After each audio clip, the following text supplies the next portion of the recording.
This isn't a workshop, Mr. Davies. This is a commercial enterprise, and it's costing you $500 a day until it's gone. The words, slick with a cloying sweetness that couldn't mask the venom beneath, hung in the humid afternoon air like a bad smell. Karen Peterson, president of the Crimson Peak Estates Homeowners Association, stood on my driveway as if she'd just planted a flag on conquered territory. She was a woman built like a filing cabinet overflowing with decades of petty grievances, her floral muumuu, a garish splash of color against the neat, orderly gray of my suburban life. Flanking her were her two loyal acolytes, Barb and Stan, a pair of retirees whose only apparent purpose in life was to nod in sycophantic agreement and peer judgmentally over their bifocals. Karen held a clipboard like a scepter, a single sheet of paper attached, which she brandished with the theatrical gravity of a death warrant. It was a violation notice, a declaration of war printed on cheap letterhead. My garage, my sanctuary, the one place in this world that was entirely mine since Martha passed, was now a public nuisance, a commercial blight, a financial liability bleeding me out at a rate that would bankrupt a small nation.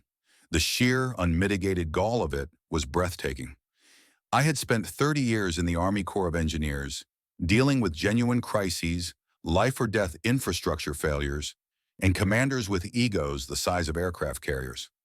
I had learned to keep my composure under fire, to measure my responses, to never let the enemy see me sweat. But in that moment, standing on the oil-stained concrete where I'd taught my son to ride a bike, the primal urge to tell Karen precisely where she could file her $500 a day fine was a roaring inferno in my gut. I held it back, letting my face settle into a mask of impenetrable calm that I knew, from long experience, was more infuriating to people like her than any shouted obscenity. That was the moment the war began, right there on my own property.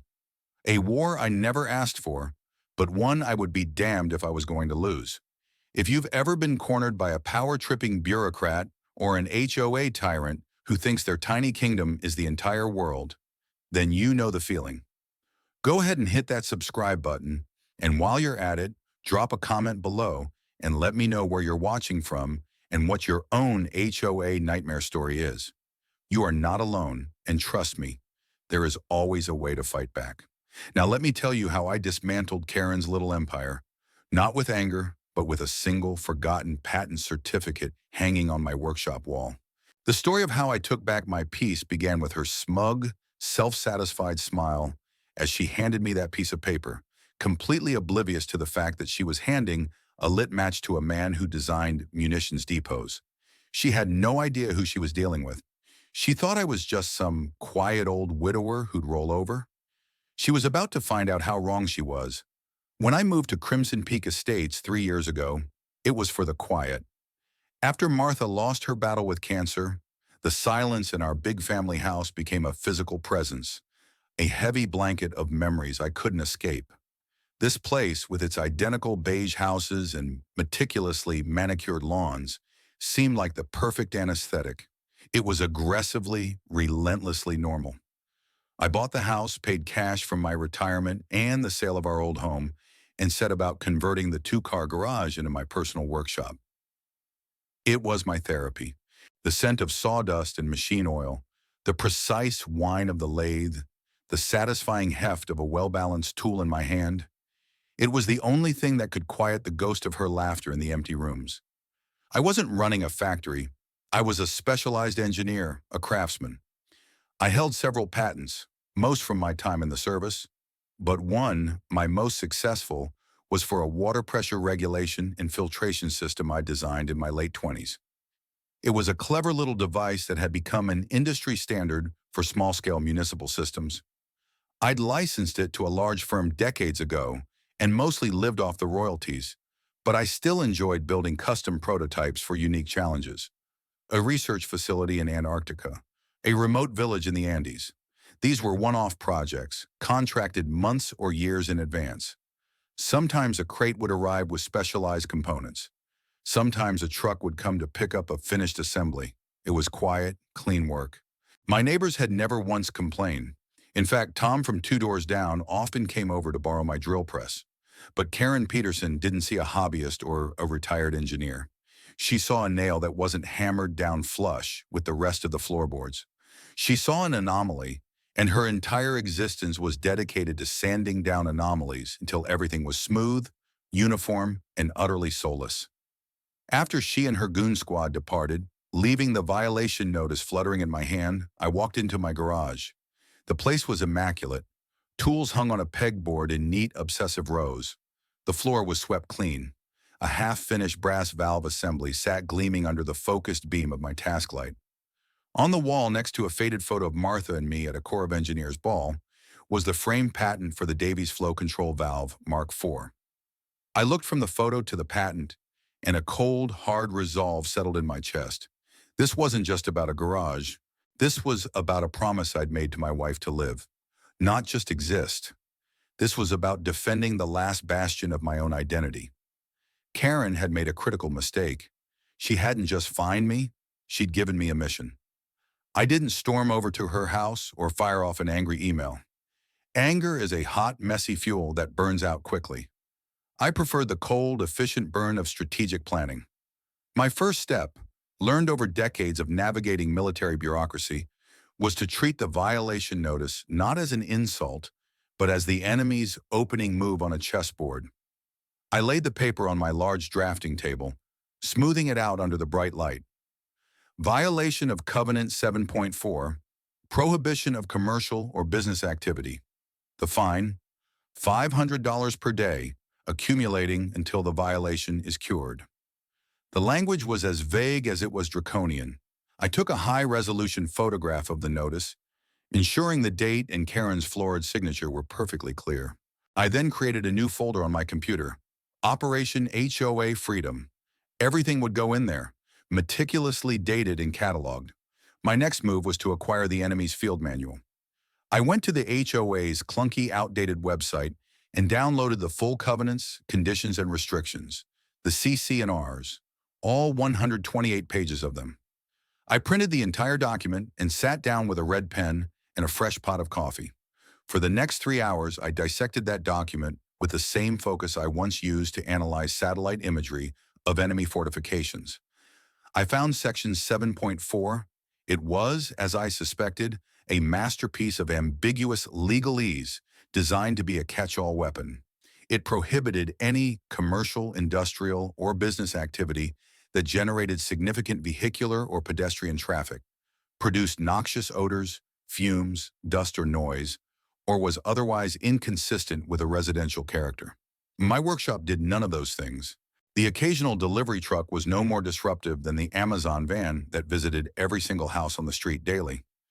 My tools were quieter than my neighbor's gas-powered leaf blower. The only smell was the pleasant aroma of cedarwood I was using for a prototype casing. The key phrase was inconsistent with a residential character, a subjective black hole that Karen could twist to mean whatever she wanted it to. But I also found other clauses, ones she had conveniently ignored. I found the section on due process, which guaranteed a homeowner the right to a formal hearing before an impartial committee. I found the section detailing the precise procedure for levying fines, which required a written warning and a 14-day cure period before any financial penalties could be imposed. Karen had skipped straight to the nuclear option. This was my first piece of ammunition.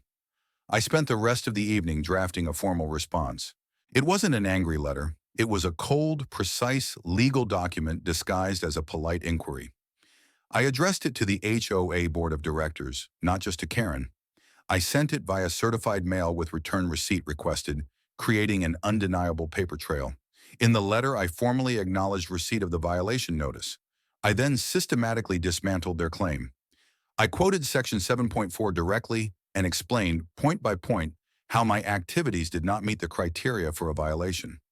I described the nature of my work as specialized engineering and prototyping for personal intellectual pursuits, carefully avoiding the word business. I highlighted the lack of traffic, noise, or any other nuisance. Then I pivoted. I quoted the sections on due process and the fining procedure, politely pointing out that they had failed to follow their own rules. I formally requested a hearing before the full board, as was my right. I also requested a written clarification of what specific activities they deemed to be in violation and a precise definition of commercial enterprise as it applied to the covenants. I attached time-stamped photos of my clean, quiet garage and the empty street outside. I ended the letter not with a threat, but with a statement of intent. I trust that this matter can be resolved amicably and in accordance with the established bylaws that govern our community. I look forward to your prompt response. It was a declaration that I knew the rules better than they did, and I was going to force them to play by them. As I sealed the envelope, a sense of grim satisfaction settled over me. Karen wanted a war of paperwork. She had no idea she was challenging a man who had been professionally trained in the art of weaponized bureaucracy. This was my terrain now. The ball was in her court, and I had already started mapping out her next 10 moves.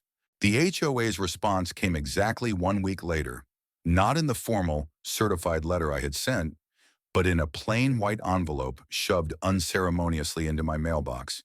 It was a single sheet of paper, a curt, dismissive letter signed once again by Karen Peterson on behalf of the board. My request for a hearing was denied on the grounds that the violation was self-evident and ongoing. My request for clarification was ignored entirely. The letter simply stated that the fines were continuing to accrue and that failure to cease all commercial operations and dismantle the workshop would result in further collection actions, including but not limited to the placement of a lien on your property. It was a classic bully's move. When challenged with logic and rules, they simply shout louder and punch harder. The daily violation notices started arriving like clockwork, each one a crisp, white reminder that my debt to Karen's ego was now in the thousands of dollars. It was psychological warfare, designed to grind me down, to make me feel isolated and powerless. But with each letter, my resolve hardened. They weren't just violation notices anymore. They were exhibits in a growing file. Karen, however, didn't stop with paper. She escalated to a ground campaign. I started noticing her car driving slowly past my house several times a day, her head craned to stare at my garage door as if she could melt the metal with the force of her disapproval. She began a campaign of whispers and rumors among the neighbors. I'd be out mowing my lawn and see her talking to the couple across the street, gesturing towards my house with a look of grave concern on her face. The social temperature began to drop. The friendly waves from neighbors became hesitant, their smiles strained. I was being painted as the villain, the greedy industrialist who was single-handedly destroying the residential character of Crimson Peak Estates. I knew I couldn't win this fight in isolation. I needed allies. I needed to show the community that this wasn't about me. It was about an abuse of power that could be turned on any one of them at any moment. I started my own counterintelligence operation. I began taking walks in the evening, deliberately timing them to coincide with when people were out watering their gardens or getting their mail. I didn't talk about my own situation at first. I just listened. I'd compliment someone on their roses and then casually ask how things were going in the neighborhood. It didn't take long for the stories to trickle out. I met George Albright, a retired corporate lawyer in his late 60s who lived 3 blocks over. He was a sharp, incisive man with a dry wit and a deep-seated contempt for petty tyrants. He told me how Karen had tried to fine him $200 because his satellite dish was allegedly 2 inches larger than the maximum diameter allowed in the bylaws, a claim he disproved with a tape measure and a scathing letter that threatened a lawsuit for harassment. He'd won, but the experience had left him with a simmering resentment. Then there was Sarah Jenkins, a young mother with 2 small children. Her crime? Her kids had used sidewalk chalk to draw a hopscotch court and a field of lopsided flowers on the public sidewalk in front of her house. Karen had sent her a formal warning for defacing community property and demanded she pressure wash it off immediately. The sheer absurdity of policing children's art had galvanized Sarah. She told me about others. A family fined because their basketball hoop was left out overnight.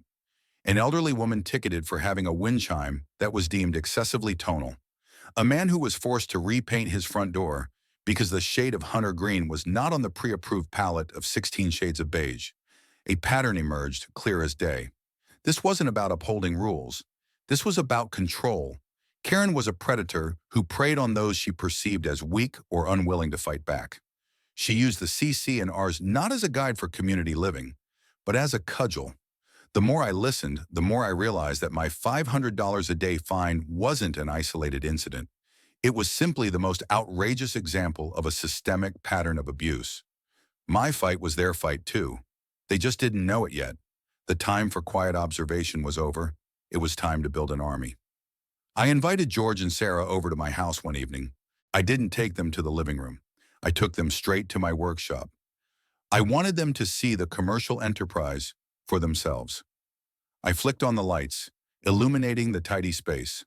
George ran a hand over the polished surface of my metal lathe, a low whistle escaping his lips.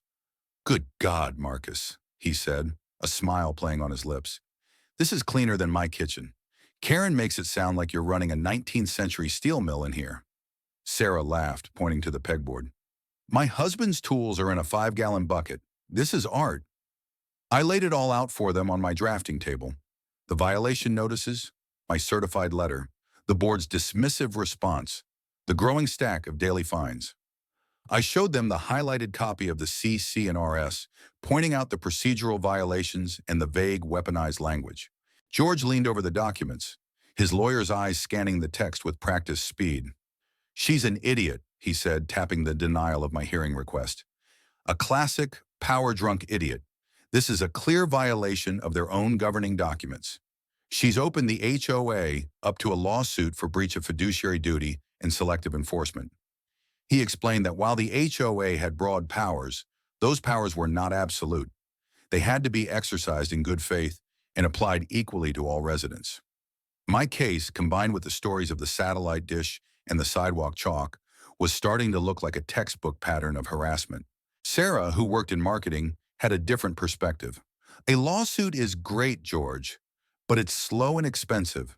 We need to fight her in the court of public opinion first. We need to unite the neighborhood." She pulled out her phone. "Most of the residents are on a private community Facebook group. It's mostly just people asking for babysitter recommendations or complaining about parked cars. Karen is an admin, of course, but I could create a separate, truly private group. Invite only. We can call it Crimson Peak Residents for Fairness or something." The idea was brilliant. Sarah could leverage her social network and George could provide the legal framework, while I would be the central case study, the rallying point. We formed an unofficial steering committee right there, surrounded by my lathes and drill presses. Our strategy would be twofold. First, we would gather evidence. Sarah would create the private group and start discreetly inviting people she knew had been wronged by Karen. She would encourage them to share their stories and, more importantly, any documentation they had. Warning letters, fine notices, angry emails. We needed to build an unshakable mountain of evidence demonstrating Karen's pattern of abuse. Second, while Sarah built our social front, I would open a new line of investigation. George had mentioned the board's fiduciary duty. That meant they were responsible for the HOA's finances. "Every contract, every expenditure is a matter of public record for the members," George explained. "You have a right to review the books. Let's see where the money's going. Bullies like Karen are often sloppy with finances, or they're rewarding cronies with overpriced contracts." The idea resonated with my military training. Follow the money. It was a classic intelligence tactic. My mission was now to go through the HOA's budget and contracts with a fine-tooth comb. I would request years of financial statements, board meeting minutes, and all active vendor contracts. It would be a mountain of tedious paperwork, but my entire career had been a mountain of tedious paperwork. I was uniquely suited for the task. As they left that night, a new energy crackled in the air. I was no longer a lone soldier fighting a defensive battle. I was the commander of a small, but growing, insurgency. Sarah's Facebook group went live the next day. The first few stories were the ones we already knew. George's dish, Sarah's chalk art. But then a trickle became a stream, and the stream became a flood. Dozens of residents joined, emboldened by the privacy of the group. The stories were astonishing in their pettiness.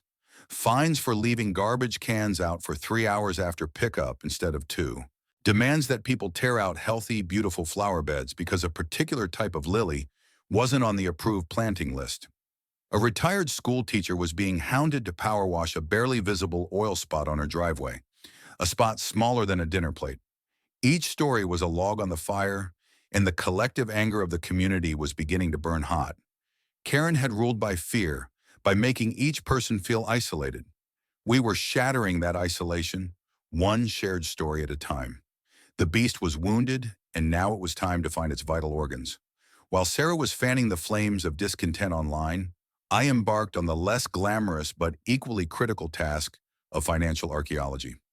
Following George's advice, I drafted another formal, certified letter to the HOA board, this time requesting access to the association's financial records for the past 5 years, as was my right as a homeowner under state law and the HOA's own bylaws. I specifically asked for annual budgets, monthly expense reports, all board meeting minutes, and copies of all current contracts with outside vendors. I knew this request would be like poking a hornet's nest, but I also knew they couldn't legally deny it without exposing themselves completely. The response was predictable. Karen called me. It was the first time she had initiated direct contact since the driveway ambush. Her voice on the phone was a low, threatening growl. "What do you think you're doing, Mr. Davies?" she hissed, dispensing with any pleasantries.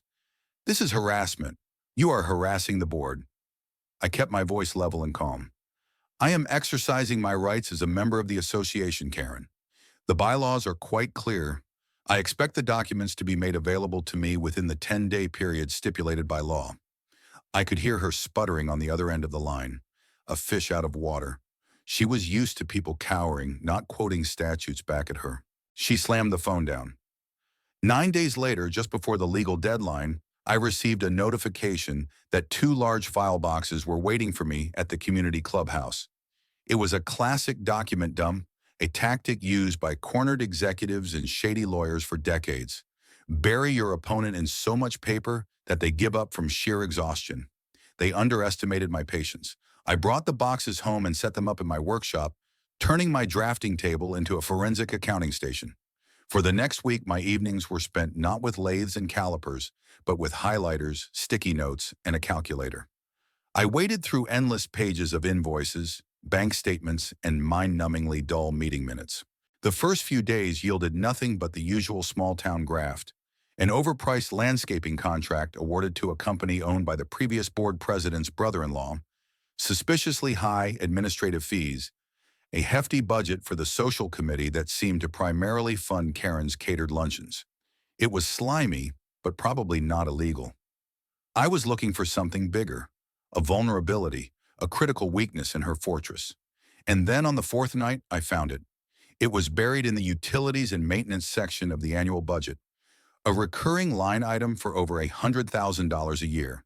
The vendor was listed as Aqua Regulator Systems, Inc. The description was simple: annual licensing and maintenance contract, community water infrastructure. The name tickled a distant memory: Aqua Regulator Systems. I pushed back from the table and walked over to my filing cabinet, the real one made of metal, not the one wearing a muumuu. I pulled out a dusty folder labeled Patents and Licensing. My hands trembled slightly as I flipped through the old documents, the thin paper crinkling under my touch. And there it was, the original 1992 licensing agreement between Marcus Davies and Aqua Regulator Systems Incorporated for the exclusive manufacturing and distribution rights to the technology described in U.S. Patent 4,815,162. The Davies flow control valve, my invention. A cold shock went through me, followed by a slow, spreading wave of incandescent clarity. I felt like a bomb disposal expert who, after painstakingly examining a complex device, realizes he's been holding the blueprints the entire time. I sat down, my mind racing. Aqua Regulator had grown into a major national firm since I'd signed that deal. They supplied their systems to thousands of municipalities and planned communities across the country. In Crimson Peak Estates, this little fiefdom run by Karen Peterson was one of them. The very system that delivered clean, safe, perfectly pressurized water to every single home in this neighborhood. The water Karen used to brew her tea, the water that filled her swimming pool, the water that kept the community's precious lawns green. It all ran because of me. The irony was so thick, so profoundly, beautifully rich, I almost laughed out loud. Karen was trying to find me out of existence for a workshop, while her entire community, her entire power base, was fundamentally dependent on the work I had done in a workshop just like it 30 years ago. I pulled the licensing agreement closer, my eyes scanning the dense legal text. But this time I wasn't looking for loopholes. I was looking for levers. And I found one, tucked away in Section 12, a standard but powerful piece of boilerplate. The Covenant of Good Faith and Fair Dealing. It stipulated that both parties, the licensor and the licensee, and by extension their clients, must act in good faith and not take any action that would harm the other party's interests or the integrity of the licensed technology's reputation. Karen's targeted, documented, and malicious harassment against the patent holder himself was, I realized, a spectacular breach of that covenant. She hadn't just picked a fight with a homeowner. She had, in her blind arrogance, declared war on the very foundation of the community's most critical piece of infrastructure. And she had no idea. The game had changed. This was no longer a defensive action. I now had the means to launch a counteroffensive so devastating it would not only end the battle, but vaporize her entire regime. Possessing this knowledge was like holding a royal flush in a high-stakes poker game. The key was not to show my hand too early. A premature reveal would give Karen time to spin the story, to try and mitigate the damage, to rally her dwindling supporters. I needed to let her walk deeper into the trap, to make her overreach so spectacularly that her downfall would be absolute and undeniable. The first step was to let the financial pressure she was applying to me reach its logical, absurd conclusion. The fines were now approaching $30,000. It was a comical, monopoly money figure, but it represented a tangible threat. The lien. I knew that was her endgame. Placing a lien on my property was the ultimate power move, a way to cloud my title and potentially force a sale. It was the public execution she craved. So I let her. I continued to ignore the daily notices, each one another brick in the wall of her own prison. My silence and apparent inaction seemed to embolden her. The whispers in the neighborhood grew louder, now tinged with a sense of inevitability. Did you hear? The HOA is going to put a lien on the old engineer's house. He's going to lose everything. Karen was feeding this narrative, positioning herself as the reluctant hero forced to take drastic measures to protect the community from a stubborn scofflaw. While she was busy building my gallows, I was working with George to sharpen the axe. We drafted a new letter, far more aggressive than the first. This was our formal response to the threat of a lien. Sent via George's legal firm, it carried the weight of impending litigation. The letter stated, in no uncertain terms, that the fines were illegitimate, levied in bad faith, and in violation of the HOA's own bylaws. It declared our intention to file a countersuit against the HOA board and against Karen Peterson personally for targeted harassment, breach of fiduciary duty, and intentional infliction of emotional distress. We demanded that they cease all collection activities immediately, but then we added the bait. At the end of the letter, George included a carefully worded paragraph. Furthermore, we have initiated a comprehensive review of all HOA vendor contracts and financial disbursements for potential malfeasance and conflicts of interest that may have harmed the association's members. We will be seeking full discovery of all communications related to these agreements. We didn't mention Aqua Regulator. We didn't have to. The mere suggestion of a deep-dive financial investigation was designed to trigger her paranoia. A guilty mind, as they say, needs no accuser. I wanted her to feel the walls closing in, to feel a sense of panic that would drive her to make a final, fatal error. The letter had the desired effect. According to Sarah, the chatter in her private Facebook group indicated that Karen was in a frenzy. She called an emergency closed-door session of the board. There was shouting audible from the hallway outside the meeting room. A few days later, the official notice went out to the entire community. A special meeting of the membership of the Crimson Peak Estates Homeowners Association was scheduled for the following Thursday. The sole agenda item, a vote to authorize the board of directors to place a lien on the property at 124 Willow Creek Lane for failure to cure outstanding violations and non-payment of fines totaling $38,500. She had taken the bait, hook, line, and sinker. Instead of backing down in the face of legal action, she had doubled down. She was calling a public meeting, a show trial, where she would be both prosecutor and judge. She intended to humiliate me in front of the entire community, to make an example of me and solidify her power once and for all. It was perfect. She was delivering my audience to me on a silver platter. The day before the meeting, I made a crucial phone call. I tracked down the number for Benjamin Carter, the Vice President of Licensing and Compliance at Aqua Regulator Systems, Inc. He was a younger executive, but his name was on some of the more recent correspondence in my files. I introduced myself not as a resident of Crimson Peak, but as the inventor of the Davies flow control valve. The change in his tone was immediate, from professionally courteous to deeply respectful. "Mr. Davies," he said, "it's an honor. Your work is the bedrock of our company." I explained the situation calmly and factually, framing it not as a personal dispute, but as a potential liability for his company. I told him about the harassment, the fines, the upcoming lien vote. I then emailed him a copy of the licensing agreement with Section 12, the good faith covenant, highlighted. I explained that the HOA, his client, was in flagrant breach of that covenant by persecuting the very individual whose intellectual property their entire system relied on. There was a long silence on the other end of the line. "This is highly irregular, Mr. Davies," Carter finally said, his voice tight with concern. "It's completely unacceptable. A client engaging in a campaign against our foundational patent holder? It exposes us to significant legal and reputational risk." I had him.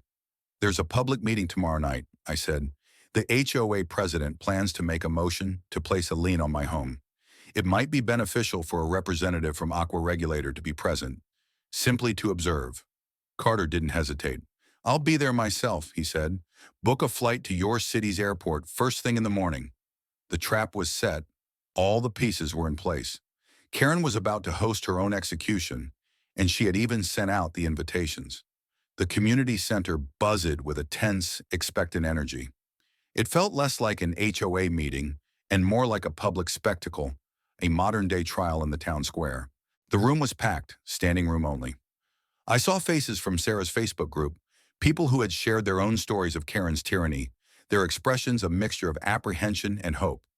I saw my immediate neighbors, their faces etched with uncertainty, caught between neighborhood gossip and their personal, friendly interactions with me. And at the front of the room, seated at a long table like a panel of grim judges, was Karen and her board.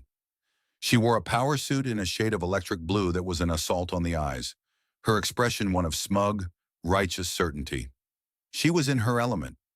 The meeting began with the tedious formalities of HOA governance, but everyone knew it was just the preamble to the main event. Finally, Karen tapped the microphone, the feedback screeching for a moment. "We now come to the primary agenda item," she announced, her voice resonating with manufactured solemnity.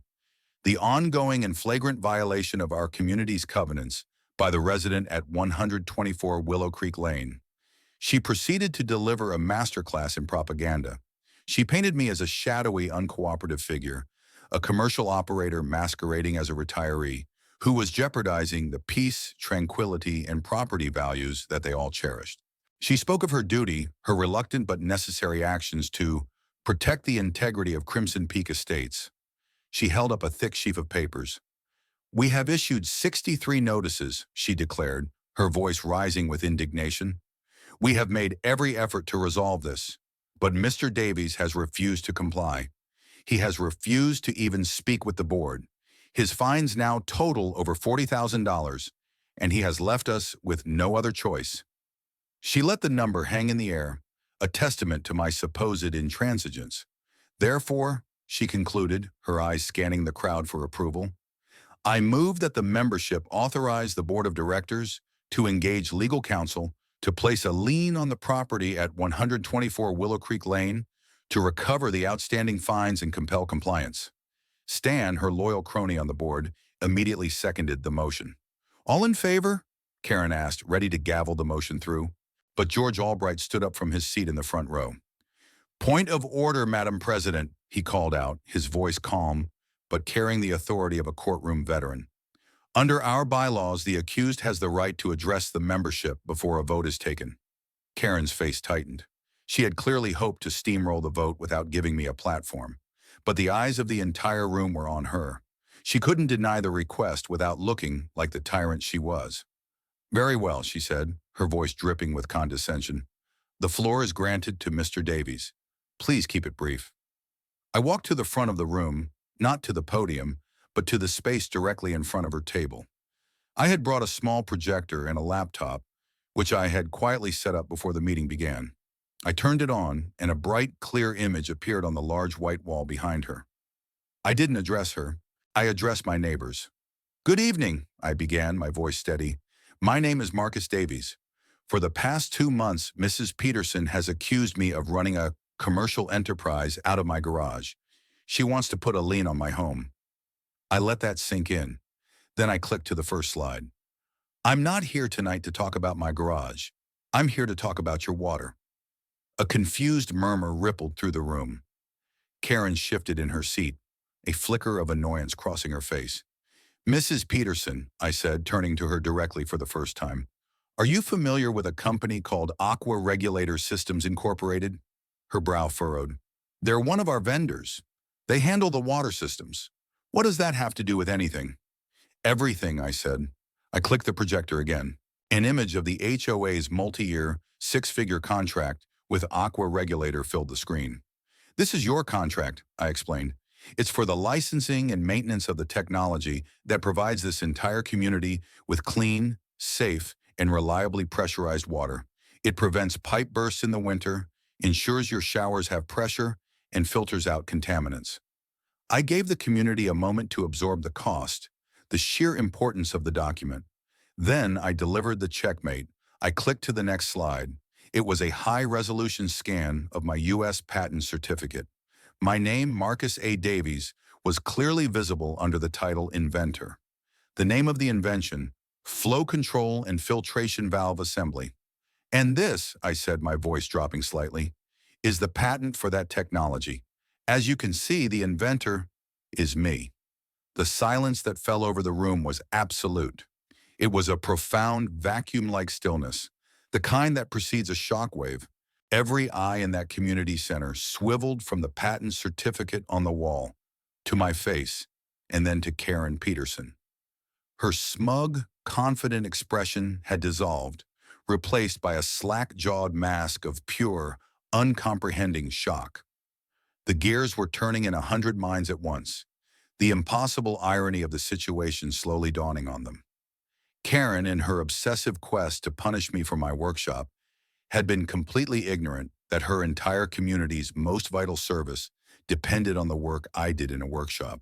I let the silence hang for a long, pregnant moment before continuing, my voice calm and deliberate, the voice of a professor giving a lecture.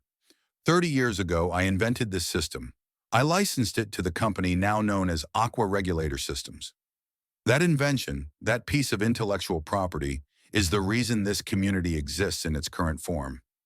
Without it, the developers would have had to install a far more expensive and less reliable water infrastructure, a cost that would have been passed on to every single one of you. I turned my attention back to the screen, clicking to a new slide that showed a highlighted section of the licensing agreement. Now this is the interesting part. Every contract Aqua Regulator signs with a client, including the one with our HOA, contains a clause. It's called the Covenant of Good Faith and Fair Dealing. It is a standard but legally binding clause. I read it aloud. "Both parties and their agents agree to act in good faith and shall not undertake any action that willfully damages the commercial or reputational interests of the other party or undermines the integrity of the licensed intellectual property." I paused, letting the words settle. "For the past 63 days," I continued, my voice hardening, "the president of our HOA, acting as an agent of the association, has engaged in a systematic and malicious campaign of harassment against me. She has levied baseless and exorbitant fines. She has spread defamatory rumors. And tonight, she has attempted to place a lien on my home. Her actions are not just a personal attack on a homeowner. They are a direct and flagrant violation of the good faith covenant in the HOA's most critical infrastructure contract. She has, through her personal vendetta, put this entire community in breach of contract." A gasp went through the crowd. George Albright stood up again. And I can confirm, he stated, his lawyer's voice booming through the room, that this breach gives the licensor, Aqua Regulator Systems, legal grounds to terminate the license agreement. Karen finally found her voice, a high-pitched, reedy squeak. This is absurd. You can't. He's making it up. But her protest was weak, desperate. The logic was undeniable, and the proof was projected 10 feet high on the wall behind her. Then a man in a sharp suit stood up from the back of the room. He was calm, composed, and radiated an aura of corporate authority. I'm afraid he is not making it up, Madam President. All heads turned. My name is Benjamin Carter, he said, his voice cutting through the tension. I am the Vice President of Licensing for Aqua Regulator Systems. I flew here this afternoon at Mr. Davies' request. The room erupted in a cacophony of murmurs. Carter's presence was the final, irrefutable confirmation. He was the executioner Karen didn't know she had invited. Mr. Davies informed me of this situation yesterday, Carter continued, addressing the homeowners. The actions of your board president represent a serious breach of your contractual obligations to our company. Harassing the foundational patent holder of our core technology is an unprecedented and unacceptable risk to our business and our intellectual property rights. We take this matter with the utmost seriousness. He looked directly at Karen, his expression cold as ice. As of this morning, our legal department has been instructed to place the Crimson Peak Estates account under formal review. If this breach is not cured immediately, and I mean immediately, we will be forced to consider all options, up to and including the termination of your license. The implication was terrifyingly clear. Termination didn't just mean a lawsuit. It meant the water system could be, in effect, turned off. It would require a complete multi-million-dollar overhaul of the community's infrastructure. Karen's petty war was threatening to bankrupt them all. Her face had gone from shocked to red with anger, and now to a pasty, sickly white. She was no longer a tyrant on her throne. She was a cornered animal, exposed and powerless under the glare of 100 pairs of accusing eyes. The lien, the fines, her entire reign of terror, it all evaporated in that single, devastating moment of public revelation. The fallout was immediate and catastrophic for Karen. The air in the room, once thick with tension, now crackled with open anger. Anger directed not at me, but at her. The motion to place a lien on my property was dead before it could even be formally voted on. No one spoke of it again. It simply ceased to exist, an embarrassing footnote to Karen's spectacular self-immolation. Sarah Jenkins was the first to speak into the stunned silence that followed Ben Carter's bombshell announcement. She stood up, her voice clear and strong. No longer the timid mother worried about sidewalk chalk, but a confident community leader. I think it's clear that Mrs. Peterson has not been acting in the best interests of this community, she said, looking around at her neighbors. For years, many of us have been subjected to her petty fines and her bullying. We were too afraid or too isolated to speak up. But tonight, Mr. Davies has shown us the truth.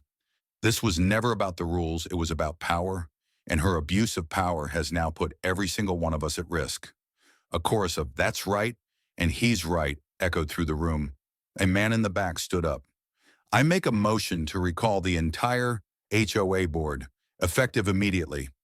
A woman near him shouted, "Seconded!" Karen, looking utterly defeated, tried to object. You can't. There's a procedure.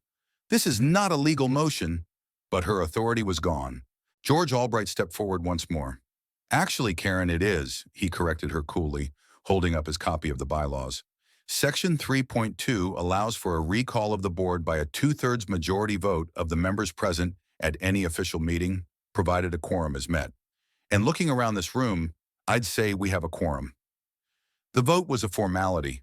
A sea of hands went up in favor of the recall. When the call came for votes against, only 2 hands were raised. Barb and Stan, Karen's loyal cronies, their faces pale with the realization that their meal ticket had just been canceled. Karen Peterson, president of the Crimson Peak Estates Homeowners Association, was president no more. She had been publicly and decisively stripped of her power. She didn't say another word. She simply gathered her papers, her hands trembling, and walked out of the community center, not meeting anyone's eye. The sound of the door closing behind her was like a collective sigh of relief. In the chaotic aftermath, an impromptu election was held to form an interim board. George Albright was nominated and unanimously voted in as the interim president, tasked with stabilizing the situation and organizing a formal election. Sarah Jenkins was elected as vice president. They immediately passed their first official motion to formally and publicly apologize to me, to void every fine Karen had ever levied against me, and to expunge the violation from my record entirely. Ben Carter from Aqua Regulator approached me as the meeting broke up. He shook my hand firmly. "Mr. Davies, on behalf of my company, I am so sorry you had to endure this. Your invention is something we deeply respect.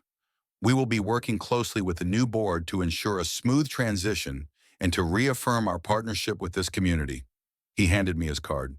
"If you ever need anything, anything at all, you call my personal cell." The rest of the evening was a blur of handshakes, pats on the back, and apologies from neighbors who had been swayed by Karen's rumors. They weren't just thanking me for saving them from a potential financial catastrophe.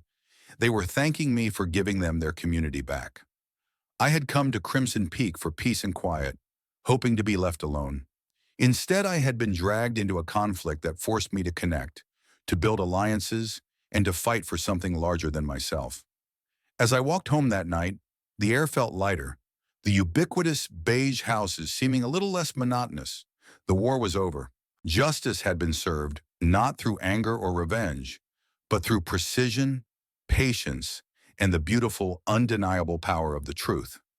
My workshop, the supposed source of all the trouble, had become the instrument of salvation.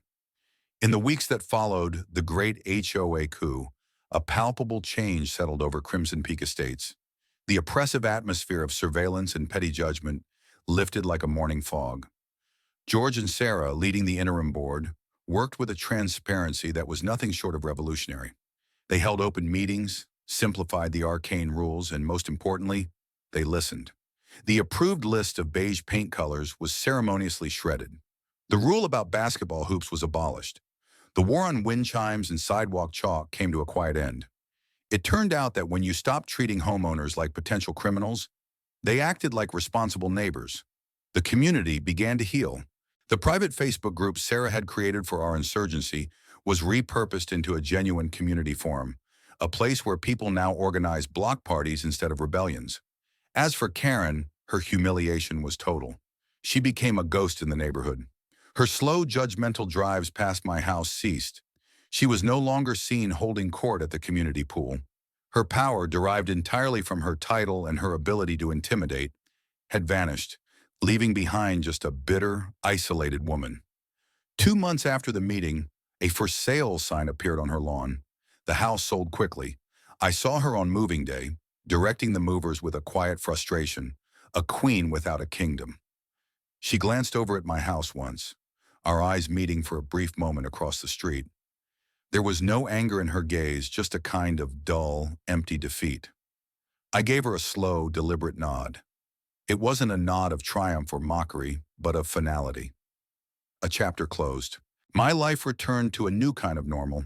The fines were gone, my record was clean, and my workshop was finally officially just my workshop.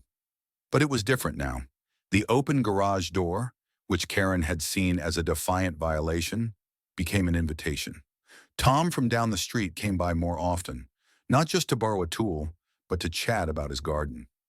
Sarah's kids would sometimes ride their bikes up my driveway and peer in, mesmerized by the spinning lathe, and I'd give them small, sanded blocks of cedar wood that smelled like a forest. George would stop by on his evening walks, a glass of iced tea in hand, and we'd sit on the stools in my workshop and talk about everything and nothing. One afternoon, Ben Carter from Aqua Regulator called me. "Marcus," he said, "the new board told me about your custom prototype work. We have a situation in a remote Alaskan village.